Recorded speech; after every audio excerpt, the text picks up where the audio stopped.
stands out with those guys? They're really big up front. They do a lot of things with their personnels.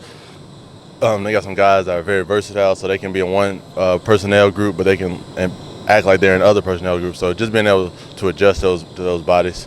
You have so many young guys, that are going to play significant minutes. What's their attitude and what their thoughts are going into this game? A lot of them first time ever even on the plane. Yeah, the young guys, we trust them. Like I said, we put those guys through a test this summer, and we don't even look at them as young guys anymore. They're 2 games in, they know what we expect, and they're part of the program, so we don't look at them as young guys no more.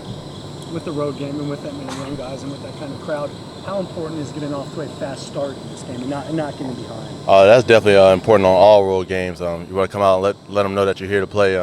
So we've been talking about that, starting fast and hitting those guys in the mouth. AJ said that he loves playing road games because he likes using that anti-crowd against him to kind of build him up. Did you take that same mentality that you like road games because you like to be the bad guy? Yeah, it's always fun to be at someone's house and try to ruin their day. So it's definitely good to be on the road sometimes. Third week in a row, mobile quarterback. I mean, you guys seem like you're way more prepared to deal with that this year. Jalen, you just talk about night. And just team speed. Team speed has increased a lot from last year. We emphasize it.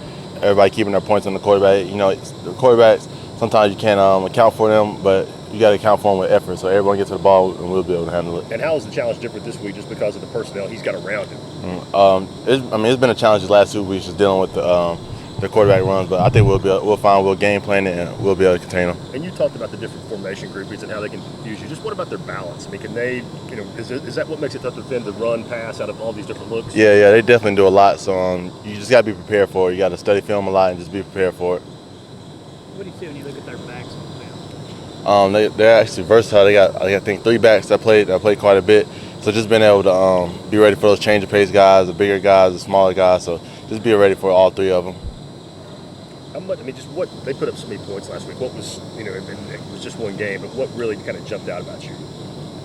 Just being able to adjust to those groups, those personnel groups. And they got a lot of guys that can do different things. So I think that's the biggest thing, being able to adjust to that. And is that a concern for you, just because so many young guys on that, that defense? No, I know we'll be able to handle it. We'll game plan it great. All our guys are bought in. We're in the film room all the time, so I know we'll be able to handle it. Coming late, sorry if you've been asked this already, but the quarterback tonight, just what stands out about him? Yeah, like I said, the last 2 quarterbacks we played gave us a challenge. So we'll just game plan it again this week, and we'll be able to take care of it. Jalen, what's the difference between you were a freshman last year traveling to Oregon and this year traveling to Oklahoma? Just an increased role. Got to be a lot more focused. Got to stay in the film room a lot more than I was last year.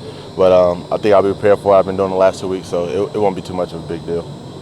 Coach Jones mentioned that a lot of this will be traveling for the first time. I guess what's kind of some advice for those new guys, and what maybe is going to take them by surprise going on the road for a game? Yeah, we talked about it earlier. A lot of us older guys don't even see those guys as young guys anymore. We tested those guys all summer. It's week 3 of the season now, so we look at those guys like they're just part of us. So we're trying to not even think they're young guys anymore. You said you had those first 2 tests with the Utah State, their quarterback, and Arkansas State's quarterback. How can that help prepare you for what you're going to see Saturday? Oh, it's definitely preparing us. Both of those guys are really good. They get really dynamic. So I think we'll be able to handle mobile quarterbacks all season long just because of those first 2 games. Jalen, as you guys try and build this program back up, what kind of statement would it make to beat a top 5 team in their own place? Oh, it would definitely be great to get that signature win out the way early in the season, going into the bye week. So we definitely got to go 3-0. That's our goal. Would it surprise you if I told you it's been 10 years since Tennessee started 3-0 in the season? Yeah, that would be a surprise. I wouldn't even know that. What does that mean, I guess, from where the program was and where it's headed right now? I feel like we're on the up ever since I got here. I feel like we've been climbing. We're just going to continue to do that and try to get it done this weekend. Jalen, what do you see from Oklahoma's offense, and what's their biggest threat? The personnel groupings, they switch it up a lot. They got a lot of guys who are versatile and can play in different positions. So we just got to be able to be prepared for that and be able to adjust to it, and we'll be all right. Jalen, you saw with Brian Randolph being out that first series, and you guys let up the touchdown.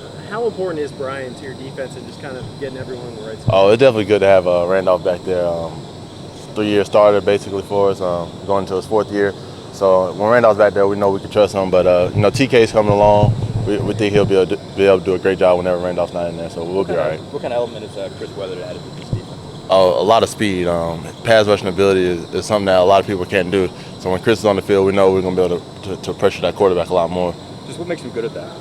I don't know, just God's gift. He has a natural talent at it, and he works hard at it every day, so that definitely helps. Couple more. How do you think Chris is coming along with, he got here late with just learning the defense and knowing what's going on? Oh, he's definitely coming along good. He's in there with coaches every day, working it out on the field. He's always working his pass rush technique, so he'll come along. He's about where he needs to be for us. We saw some of the guys in black jerseys out there. Is that to help you spot certain playmakers? Just certain different personnel. Like I said, they got a lot of different personnel groups, so the jersey switching up just lets us know who's out there and who to focus on. What's the key for the defense to be successful against Oklahoma? Just keep playing like we're playing, developing our style of play, and just being able to adjust to the personnel groups, and that's about it. How important are turnovers? Oh, we got to get those. We emphasize it a lot. We're always looking for ball disruptions and interceptions, so we definitely got to get those big plays in. Taylor, why do you think you guys have been so much better dealing with mobile quarterbacks this year than last year? I think our speed up front has increased a lot. We got guys that can move. We don't have as big bodies, but our guys up front can definitely run and pressure the quarterback a lot better.